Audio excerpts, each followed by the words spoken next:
नमस्कार, मैं हूं रचना और आप देख रहे हैं वॉइस न्यूज 18। राजधानी से इस वक्त की बड़ी खबर की तरफ सीधा रुख करते हैं। आपको बता दें, जिस तरीके से 2022 चुनाव को लेकर राजनीतिक पार्टियां लगातार जोरों शोरों से लगी हैं, क्या 2022 में अपना दम दिखा पाएंगी? आज इस समय हम मौजूद हैं अभिषेक गुप्ता जी के पास। विवादों से नाता जिनका रहा, समाजवादी पार्टी के नेता हैं, इस समय कोशिश कर रहे हैं कि हरदोई के संडीला विधानसभा से चुनाव लड़ने की तैयारी में है। अखिलेश जी से लगातार मुलाकात कर रहे हैं। अब आने वाले समय में क्या होता है ये मुझे नहीं मालूम, लेकिन अभिषेक गुप्ता जी से पर्सनल पूछना चाहूंगा। अभिषेक जी, बहुत बहुत स्वागत है आपका हमारे चैनल पे। बहुत बहुत धन्यवाद आपका। अभिषेक जी, क्या चल कह रहा है, मतलब अखिलेश जी से काहे की मुलाकातें चल रही हैं? देखिए, अखिलेश जी से मेरी अभी कुछ महीनों पहले हुई थी, बल्कि 1 साल हो जाएगा मुलाकात किए हुए। बात सिर्फ ये थी कि हमारा एक मैटर उठा था, वही पेट्रोल पंप को लेकर के 25 लाख रुपए घूस मांगी गई थी योगी सरकार में। तो उसको लेकर के हमारी मुलाकात हुई थी। सपा से मुझे अभी जोड़िए मत, क्योंकि देखिए, जब तक वो खुद स्वयं मुझे बैठाल के नहीं बोलेंगे तब तक मैं नहीं मानूंगा। नहीं, लेकिन आपकी जो विचारधारा है वो समाजवादी विचारधारा, इससे आप कैसे अलग हट सकते हैं? मेरी विचारधारा समाजवादी विचारधारा से जोड़ा जरूर जा सकता है, लेकिन आप समाजवादी नेता नहीं आप कहिए। नेता नहीं कहें। नेता बिल्कुल मत कहिए, अच्छा, क्योंकि मैं नेता नहीं हूँ। और मैंने जाहिर सी बात है, संविधान में सबको अपनी अपनी बात कहने का हक है, तो वो मैंने अपनी बात कही है।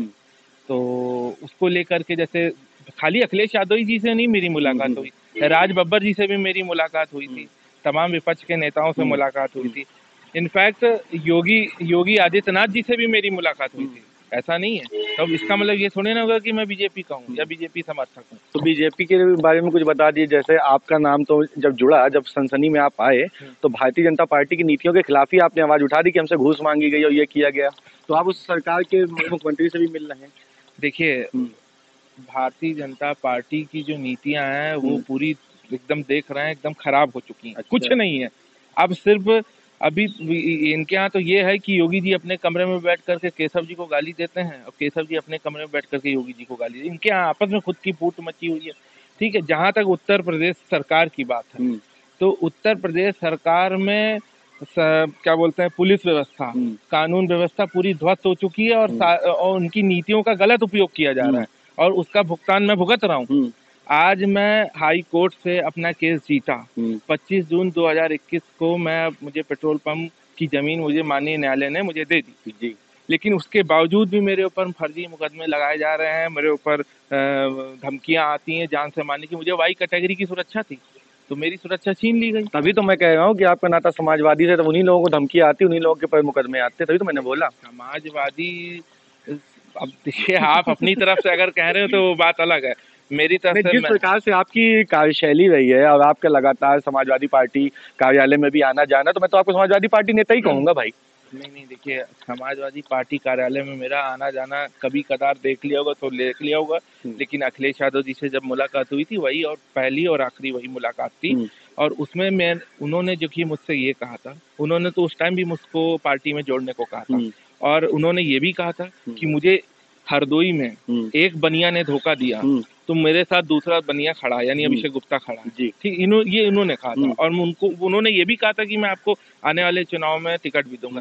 लेकिन चूंकि मेरा उद्देश्य अभी उस टाइम ये नहीं था कि मैं राजनीति में आऊं, और मैं वैसा ही एक लड़ रहा था, एक संघर्ष कर रहा था, और आज भी संघर्ष ही चल रहा है मेरा। ऐसा नहीं कि संघर्ष नहीं है, आज भी मैं बीजेपी के कितने आरोप मेरे ऊपर फर्जी लगते हैं। ठीक है, मैं अपना पंप बनाने जाता हूँ, कभी तहसीलदार धमकी दे रहा है, कभी डीएम धमकी दे रहा है, तो मैं तो आज भी झेल रहा हूँ। लेकिन उनकी इस नीतियों को लेकर के मैं लगातार उनसे फाइट कर रहा हूँ, चाहे वो न्यायालय में कर रहा हूँ, चाहे वो मीडिया के माध्यम से कर रहा हूँ, चाहे वो जनता में पहुंचा रहा हूँ। एक विशेष समुदाय से आप ताल्लुक रखते भी, आपने अपने आप को स्वयं कहा बनिया, मैं तो नहीं कहता, आपने कहा कि एक बनिया गया, दूसरा बनिया मेरे पास सपोर्ट में है। अखिलेश जी का ये बयान था।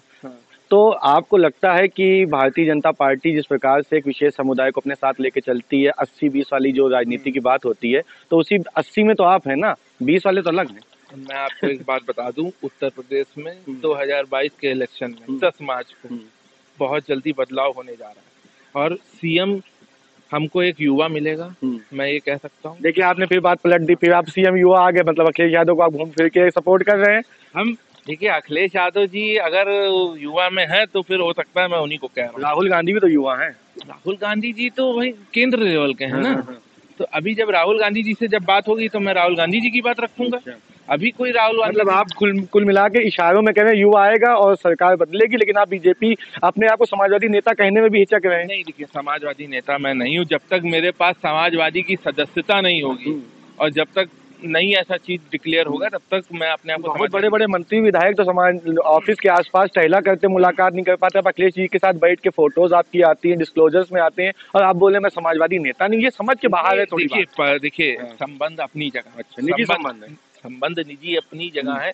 निजी संबंध इसलिए है क्योंकि मैं ये कह सकता हूँ कि मैंने मेरा उनका कोई राजनीतिक संबंध तो नहीं है, ठीक है, तो ये वो भी जानते हैं, हम भी जानते हैं। मैं उनसे मिला, मैंने अपना बात कही, जिस तरीके से योगी आदित्यनाथ से मैंने अपनी बात कही उस तरीके से इनको भी कहा, तो उसमें कोई हमारा राजनीतिक मतलब नहीं है। नहीं तो हरदोई विधान, जहाँ से आप संडीला विधानसभा की बात कर रहे हैं, तो टिकट किस पार्टी से लड़ेंगे फिर? अब ये तो देखिए राजनीति में देखिए, अब अगर नहीं मिलेगा टिकट तो मैं निर्दलीय भर दूंगा। देखिए उद्देश्य ये नहीं है कि विधायक बनना है, एमपी बनना है, मंत्री बनना है, सांसद बनना है। उद्देश्य ये है कि जनता को मुझे इनकी नीतियों, जो खराब नीति है उसको मैं जनता तक पहुंचाना चाहता हूँ, जो मेरे साथ भ्रष्टाचार हुआ। तो कैसे पहुंचाएंगे? वही तो हम पूछना चाहेंगे। किसी पार्टी से जुड़ के निर्दलीय पहुंचाने वाले हैं? हमें तो लग रहा है आप सपा की तरफ थोड़ा रुझान आपकी बातों से भी लगता है। अगर समाजवादी पार्टी के राष्ट्रीय अध्यक्ष माननीय अखिलेश यादव जी मुझसे मिलेंगे तो मैं बिल्कुल अपनी बात उनसे जुड़ने का प्रयास करूँगा। तो आपका कोई प्रपोजल गया है मुलाकात का? नहीं, प्रपोजल ऐसा कुछ नहीं गया। तो फिर कैसे मुलाकात होगी? मतलब हमें ये कुछ आपकी मतलब घुमा फिरा के आप बात भी समाजवादी की कर रहे हो, कह रहे हैं मैं मिला नहीं हूँ, मैं मिलूंगा, और कभी निर्दलीय मिला हूँ मैं। क्यों मैं डिनाई कर ही नहीं रहा हूँ कि मैं नहीं मिला हूँ। मैं मिला हूँ अखिलेश यादव से, मैं बहुत बार मिला हूँ, ठीक है, उनके बहुत से कार्यक्रम में मिला हूँ, लेकिन कोई राजनीतिक मंच पे मैं नहीं मिला हूँ, ठीक है। अब जो मिलना चाहता हूँ वो राजनीतिक मंच पे। आ तो गई वही बात भाई साहब, वही तो मैं बोल रहा था कि हाँ तो मिलेंगे, अगर वो समय देंगे तो मैं मिलूंगा, बेझिझक मिलूंगा। और भ्रष्टाचार के लिए मैंने इतनी बड़ी लड़ाई लड़ी। मैंने ये कभी नहीं कहा कि मेरे लगाए गए आरोप गलत हैं। मैंने कभी कहा ही नहीं। मैं तो आज भी कहता हूँ कि उन्होंने मुझसे पैसा मांगा था। हाँ, कोर्ट के माध्यम से मैंने उनको छोड़ दिया, माफ कर दिया।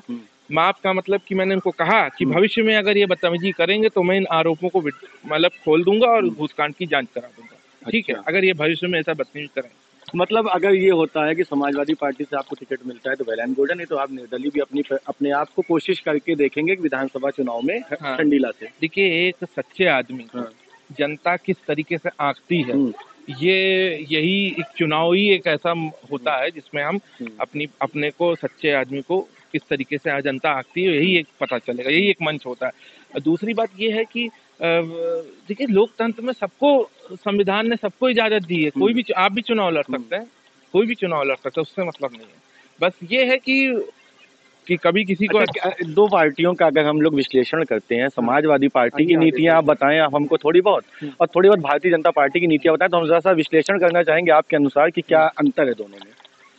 देखिए समाजवादी पार्टी युवाओं की पार्टी, अच्छा ठीक है, जब से अखिलेश यादव जुड़े, ठीक है, मुलायम सिंह जी तक का तो मुझे नहीं पता, लेकिन जब से अखिलेश यादव जुड़े हैं तब से मैं ये कह सकता हूँ कि युवाओं पे सबसे ज्यादा ध्यान दिया गया, युवाओं की जरूरतों पे सबसे ज्यादा ध्यान दिया गया, ठीक है।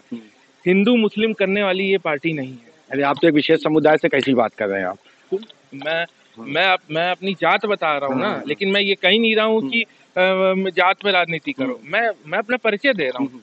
बीजेपी नहीं कह रही है 80 और 20 की बात, बीजेपी कर रही है। आपकी पार्टी 85-15 पे आ गई समाजवादी वाली? कोई 85-15 नहीं है। अखिलेश यादव ने कभी ये नहीं कहा है कि 85-15। उन्होंने हमेशा सारे वर्ग को जोड़ करके, यही वजह है कि मैं आज उनसे प्रभावित हूँ, यही वजह है कि मैं आज उनसे प्रभावित हूँ। उनका मतलब ये है कि सारे वर्ग से जुड़ करके वो सबको ये सुविधा पहुंचाना चाहते हैं, सरकार के लाभ पहुंचाना चाहते हैं। बीजेपी क्या कर रही है? बीजेपी टोटली तौर पे किसी न किसी एक जो इनके खिलाफ बोल दे, ये उनका समुदाय तो जब ये चुनाव लड़ते हैं तब देखते हैं, लेकिन जब अगर मैंने बोल दिया तो ये मेरे पीछे लग जाएंगे, किसी मुसलमान ने बोल दिया तो उसके पीछे लग जाएंगे, किसी ठाकुर ने बोल दिया उसके पीछे लग जाएंगे, किसी पंडित ने बोल दिया। देखिए कितने फेक इनकाउंटर हुए, और सबसे ज्यादा फेक इनकाउंटर पंडितों के हुए, ठीक है, और उस लिस्ट में मेरा भी नाम दे रहे हैं, ठीक है, जबकि मेरा साला कोई मतलब नहीं है, कोई लेना एक ना देना। तो भाई अगर जनता आपकी नीतियों की खामियां निकाल रही है तो ये बताइए उसमें क्या गलत कर रही है, आप उसको सुधारें ना कि आप जो आरोप लगा रहा है आप उसी के ऊपर उसी को जेल भेज दे रहे हैं। इनके कितने IPS हैं, आप ये नहीं यकीन मानेंगे, मेरे पास इन सबकी ऑडियो है। समय आने पे सब पता चलेगा, 10 मार्च के बाद सब पता चलेगा। चलिए ठीक है, ये थे हमारे बीच अभिषेक गुप्ता जी, जिन्होंने ये कहा कि हो सकता है अगर मुझे समाजवादी पार्टी से अगर मुझे मौका मिलता है तो मैं समाजवादी पार्टी की नीतियों के साथ समाज के बीच आऊँगा, और यदि मौका नहीं भी मिलेगा तो निर्दलीय अपनी बात जनता के बीच रखूँगा। और आने वाले चुनाव में 10 मार्च को रिजल्ट बताएगा कि किसकी सरकार। ये अभिषेक गुप्ता जी का फैसला हमारे माध्यम से, जो हमारा मीडिया का कर्तव्य है, हम इनकी बात भी वहाँ तक पहुँचाने की पूरी कोशिश करेंगे। वॉइस न्यूज़ 18 की टीम शिवम गुप्ता के साथ, धन्यवाद।